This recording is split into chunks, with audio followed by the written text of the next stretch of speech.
السلام عليكم ورحمة الله وبركاته. ازيكم يا حبايبي؟ عاملين ايه؟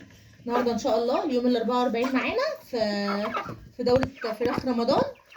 اللهم بارك. بصوا يا حبايبي، انا اول ما بدأت بس عشان اعرف اصور معاكم ما يفضلوش يجروا علينا، حطيت لهم شوية بسم الله شوية علف كده على حتة الفول على الذرة المدشوشة عشان بس اقدر اصور معاكم ما يهجموش عليا وانا بحط لهم الاكل.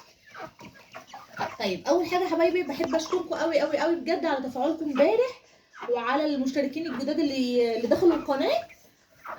بجد بجد ما كنتش متخيله ان كل الكميه دي هتدخل امبارح، فانا بشكركم قوي قوي قوي على تفاعلكم معايا. و بصوا يا حبايبي، انا بصراحه مش بعرف ازوق الكلام، انا بقول اللي في قلبي. انا بجد بشكركم ويعني متشكره قوي قوي قوي على كل حاجه حلوه انتوا عملتوها معايا. طيب هنسمي الله وعشان ما نطولش برضو الفيديو زي ما اتعودنا كده. ده يا حبايبي العلف معانا اهو على حته الفول على الذره المرشوشه.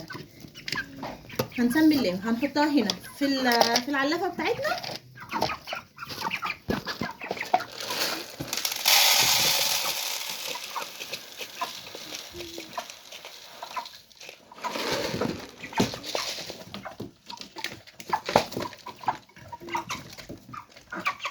اهي يا حبايبي كده، وهكمل لهم كمان اللي في الطاجن.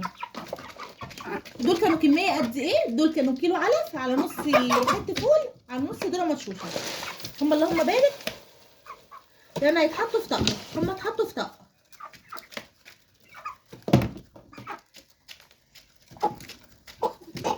بكره ان شاء الله يا حبايبي هنوزن مع بعض ونشوف الاوزان وصلت لحد كام.